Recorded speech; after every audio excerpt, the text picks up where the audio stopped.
All right, so you're going to these services. You're not terribly sure why. We're maybe invoking someone, but Right. still thinking about higher awareness. All right, so what happened over the course of these 3 months? How did your opinion change one way or the other? So I started to certainly sense that the spiritual side mattered more. It did start to open me up, and I was inspired to pursue some of these things more as well. There were lots of stories about just very rigorous Zen masters who endured all sorts of difficulties in order to rise to higher states of awareness and things like that. I was pretty inspired by those stories. Yeah. I thought that they were really interesting, the ascetical mortifications that they would do. At the same time, I thought that Zen was a little weird in two things. First, they were trying really hard to be Japanese, it seemed to me. Like they did a lot of the chants in Japanese, and they had a lot of Japanese customs. They had a lot of Japanese art, which seemed to depict spiritual things like maras, which are their version of spirits. And a lot of them, frankly, looked pretty demonic. So I started to think that maybe there was more to it than that there was really a sense of a deity. A lot of this was from Japanese Shintoism, mind you. But those things just heavily influenced the Zen religion because they were in a Shinto culture. Also, even though I admired the rigor of it, and I did start to sense that it gave me more sort of self-mastery over my mind, there were problems within what to do with these experiences that I was becoming more conscious of. It started to turn me on to one of the major problems with just focusing on awareness. Consciousness is a just vague, amorphous term. That's the center of the religion. That's what everyone talked about. But I never really understood what it was during these first few times that I was, these first few serious endeavors into it. So it was usually presented without much explanation, and then with a lot of sort of vague, mysterious hand waves of, oh, this is consciousness. It's great. Cultivate more of it. And it was usually said in a very mysterious, low voice that was kind of weird. So I started to try and figure that out, but I realized that I was becoming more conscious of a lot of feelings and difficulties. I'd just gotten out of the army, so I was adjusting to life in the civilian world.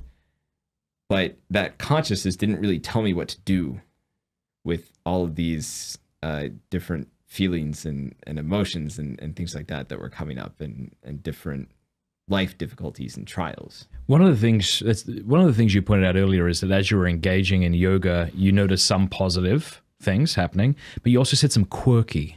What does that mean? I think you used the word quirky. Yeah. Or strange. There certainly were some quirky things, and it was things like the Mara statues in the Japanese monastery. And I also just felt weird movements in my soul that I didn't know exactly what they were talking about, what was going on. What does that mean, weird movements in your soul? Weird feelings and weird, nothing that was that off the wall. I mean, I was able to keep myself really grounded, largely thanks to, I think, some of my physics training and just my general common sense that I gleaned from the military. But they're certainly trying to open you up to a lot of things. They say just to open, and there was constant talk of opening your heart and opening to different feelings, especially in the yoga world, not as much in the Zen. But some of those things I just didn't understand what they were and why I was opening myself up to these things. Is Zen Buddhism always associated with yoga? I wasn't aware of this. So at the monastery, you're saying you're going through yoga every day. Yeah. Is that common in Buddhism? Buddhism originally comes from yoga. The Buddha was originally a yogi. What? Yeah. Back in about 2500 BC. Right. The Buddha went off and spent a lot of time with some extreme ascetical yogis. This is blowing my mind. Like, I knew the Buddha, if we can call him that, was from India, and he was a Hindu at the time. Is that correct or no? He was a Hindu. Right. And he was a very well-to-do one. He Yeah.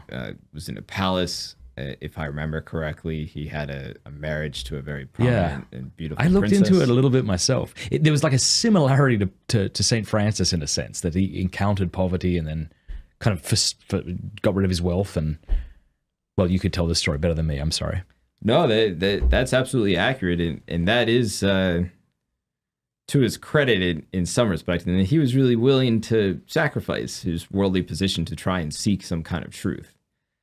And then he went really in depth into some of these extreme yoga ascetical traditions, but was turned off by them, and so he veered more towards the middle path, which isn't so extreme in its asceticism as the yogic path that he was doing. And he developed a few different doctrines. So one of the main ones, for example, is that Buddhism doesn't believe in the soul, actually. So it doesn't believe that you have an individual identity. It has the doctrine of non-self. Versus yoga believes in a soul. Buddhism says that you are supposed to just realize your own impersonal awareness, which is what you really are, which is the formless ground of all eternity, the divine emptiness. You're supposed to completely empty yourself of yourself. Whereas yoga, you're supposed to grow yourself, empower yourself, and then realize that yourself is actually the divine.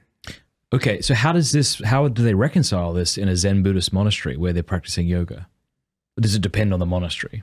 That's a good question, and there's been a lot of different changes and evolution on this over the centuries, and even in recent times. We were practicing yoga in the monastery, mostly because of this guy, Junpo Dennis Kelly Roshi. He realized that the Zen Buddhist... Super cool name, by the way. If you're going to be a yogi or a whatever, that's a great name. Matt Fradd, not a good yogi teacher name. No, yeah. Like that lady you were saying last name was Forrest. Forrest Yoga. That sounds good. It's got a good ring to it. Fradd Yoga, they would never take off. They are very clever marketers, yes. I don't think Alex Frank Yoga would take off either. It sounds too frank. Nice. Thank you so much for watching that clip. If you enjoyed it, do us a favor by clicking like and subscribe. And if you really liked it, consider sharing. Thanks.